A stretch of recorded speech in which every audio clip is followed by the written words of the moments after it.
बिस्मिल्लाहिर्रहमानिर्रहीम। अस्सलाम वालेकुम डियर स्टूडेंट्स। आज हम केमिस्ट्री क्लास 11 के chapter number 3 theories of covalent bonding and shapes of molecules के इम्पॉर्टेंट क्वेश्चंस और एमसीक्यूज डिस्कस करेंगे। तो सबसे पहले हम डिस्कस करते हैं इम्पॉर्टेंट लॉन्ग क्वेश्चंस कौन कौन से हैं इस चैप्टर के। तो उसमें postulates of molecular orbital theory और draw and explain the molecular orbital diagram of nitrogen या ऑक्सीजन भी आ सकता है, and determine the bond order, और ये भी कि वेदर इट इज़ पैरामैग्नेटिक और डायमैग्नेटिक। ठीक है। इसके अलावा पोस्टुलेट्स ऑफ VSEPR थ्योरी है, उनका predict the shape of following molecules. कोई भी आपको मॉलिक्यूल्स दे सकते हैं जिनकी शेप प्रेडिक्ट करनी हो। इम्पॉर्टेंट वन मैंने आपको लिख के बता दिए हैं। इसके अलावा भी कोई भी मॉलिक्यूल्स आ सकते हैं।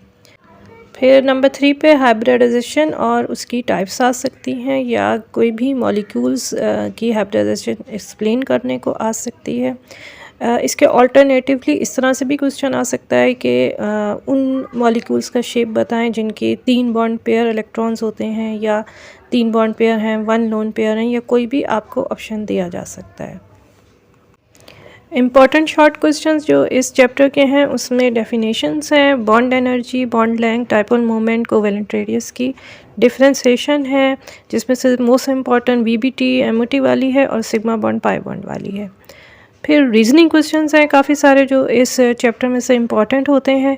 ये सारे आप देख लें, जिसमें sigma bond is stronger than pi bond है, HF has greater ionic character than HCl है, oil is insoluble in water but soluble in hexane है।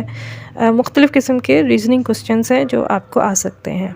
इसके अलावा व्हाट इज़ कोवेलेंट बॉन्ड और explain the ionic character of covalent bond आ सकता है। Postulates of valence bond theory, ये भी एक इम्पॉर्टेंट शॉर्ट क्वेश्चन है। फिर ये कि पैरामैग्नेटिक और डायमैग्नेटिक बिहेवियर क्या होते हैं उसको एक्सप्लेन करें।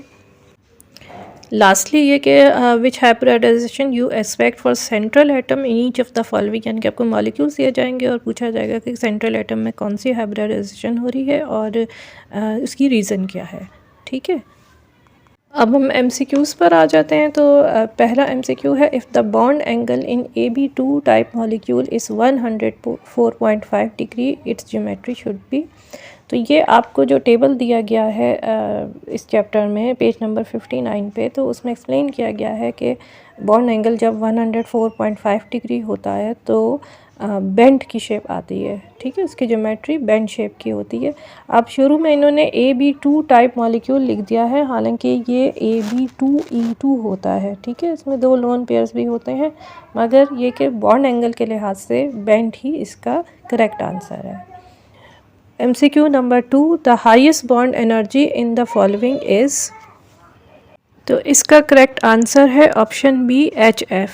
इसके लिए भी आपके बुक में जो टेबल दिया गया है पेज नंबर 67 पे, जिसमें बताया गया है कि bond energies of different molecules, तो उसमें आप देखें तो HF की 567 है, जबकि CL की 242 है और HN की 391 है। तो इस लिहाज से HF करेक्ट आंसर है। MCQ नंबर 3 है, the molecule which has zero dipole moment. तो इसमें करेक्ट आंसर है option D CCl4। MCQ number 4 है, the molecule which has maximum bond angle. तो मैक्सिमम बॉन्ड एंगल इनमें से किसका होता है? CS2, वाटर, अमोनिया या BF3। तो इसमें सबसे ज़्यादा मैक्सिमम बॉन्ड एंगल CS2 का है, जो कि 180 डिग्री है। MCQ number 5, the shape and hybridization of BCl3 molecule is. BCl3 molecule की शेप क्या होती है और हाइब्रिडाइजेशन क्या होती है? तो इसका करेक्ट आंसर है ऑप्शन C प्लेनर ट्राइगोनल और sp2 हाइब्रिडाइजेशन। ठीक है। और फिर MCQ नंबर 6 है, among the following molecules which one has trigonal pyramidal shape. Trigonal pyramidal shape इनमें से किसकी होती है? तो वो अमोनिया की होती है। ऑप्शन C करेक्ट आंसर है। ठीक है। फिर MCQ नंबर 7 है, a simple covalent molecule possesses 2 bond pairs and 2 lone pairs around the central atom. तो उसकी शेप क्या होगी? तो जब भी 2 बॉन्ड पेयर्स होंगे और 2 लोन पेयर्स होंगे तो शेप एंगुलर होती है या बेंट होती है। MCQ नंबर 8 है the correct relation between debye and coulomb metre is. तो इसका करेक्ट आंसर है ऑप्शन ए। इसमें 1 डेबी बराबर होता है 3.33 विद एक्सपोनेंट -30 कूलम मीटर। ठीक है।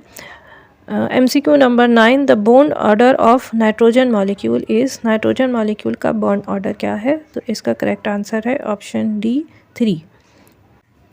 लास्ट MCQ है the number of sigma and pi bonds in C2H4 molecule. So इसमें कितने सिग्मा और पाई बॉन्ड होते हैं? तो इसका करेक्ट आंसर है ऑप्शन सी 5 सिग्मा होते हैं और 1 पाई बॉन्ड होता है।